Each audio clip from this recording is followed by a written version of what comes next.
Automedia. Vožnja u kojoj mašta postaje stvarnost. Kada je Marilyn Monroe izjavila da na spavanje odlazi gola sa nekoliko kapi zanosnog Chanela broj 5, taj parfum je postao najprodavaniji na svetu. Da li ste vi nekada kupili neki proizvod zato što ga reklamira vaša omiljena poznata ličnost? Ja sam, priznajem, počela da pijuckam crnogorski vranac samo zato što ga reklamira meni veoma drag Sergej Cvetković. U nastavku emisije otkrivamo koliko zaštitno lice doprinosi razvoju robne marke. www.autobrief.com Autobrief. Sadržaj koji osvaja. Autobrief.com. Odavno su prošla vremena kada smo u reklamama mogli da vidimo samo zgodne manekene i manekenke. Danas nas uglavnom poznate ličnosti ubeđuju da kupimo najrazličitije proizvode. Setite se slavnog fudbalera Davida Beckhama kako u stilu kauboja sedi za šankom i ispija Pepsi, ili neodoljive glumice Penelope Cruz koja reklamira modnu kuću Mango. Ova marketinška praksa dugo je već prisutna i na našim prostorima. Gotovo u svakom reklamnom bloku gledamo domaće poznate ličnosti koje promovišu neku robnu marku. Primetila sam da dominiraju glumci, mada ima i pevača i sportista. A kako je sve počelo? Ja se sećam glumice Lidije Vukićević, koja se pre 15 godina okretala oko svoje ose dok je reklamirala čarape na malim ekranima. Ne mogu da zaboravim ni poznatog glumca Branka Cvejića, popularnog Baneta Bumbara u elegantnim modelima Nikolas. Neki glumci su mi rekli da je u to vreme bila prava sramota pojaviti se u reklami, pa je većina njih odbijala vrlo primamljive ponude. Vremena su se ipak promenila i niko nije ostao imun na reklamnu mašineriju, ili bolje reći, pozamašne honorare. Jedna od možda najuspešnijih kampanja koja je vrlo efektno iskoristila imidž slavnih bila je ona sa glumcem Lazom Ristovskim i MB pivom. Svetsko, a naše. Ko bi ovaj slogan zaboravio? Ristovski sa svojim prepoznatljivim balkanskim mačo imidžem na pravi način uspostavlja neposrednu komunikaciju sa muškarcima, jer on je jedan od njih, prava muškarčina. Još jedan primer idealnog spoja zaštitnih lica i proizvoda koje reklamiraju je Grand Kafa. Glumačke legende Dragan Nikolić i Milena Dravić svakako imaju veliku ulogu u razvoju ovog brenda.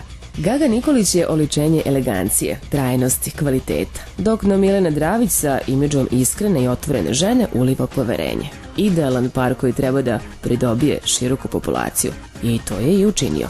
Grand Kafa je postala najprodavanija i tako dalje. Pitala sam Dragana Nikolića da li poznate ličnosti doprinose popularnosti robne marke. Kako da ne? Postoje i evidentne sistem merenja svega toga, recimo Grand Kafa. Naravno, ja ne mogu kažem da sam ja, a kasnije i Milena, da smo zaslužni za tu neku ekspanziju, ali u početku je to bila jedna firma. Ja kad sam se prvi put pojavio na televiziji sa šoljicom kafe u ruci, kompanija, tada još nije ni postojala ta kompanija, čovek koji me pozvao da snijem reklamu, tada je samo punio neke kesice i zbog toga je ono i ukus i miris, jer je to bila vakumirana kesica i to je bila ta ideja i taj slogan. A danas je to jedna velika korporacija, jedan gigant, doduše to je već i prodato Kolinskoj Ljubljana, dakle Slovenci su to kupili. Ali hoću da kažem da je to od početka pa do dana današnjega ima skoro 10 godina sigurno, ako ne i više, da je to vrlo meritorno. Dakle, između ostalog, ja skromno mislim da sam i ja i Milena i moje kolege, tu učestvuju Rade Šerbeđe i Voja Brajević i mnoge naše kolege su se pojavljivali, da smo ne učestvovali u toj. Nego da ste izgradili kompletan brend. Pa dobro, da, naravno. A to jeste tako. Recimo da je to.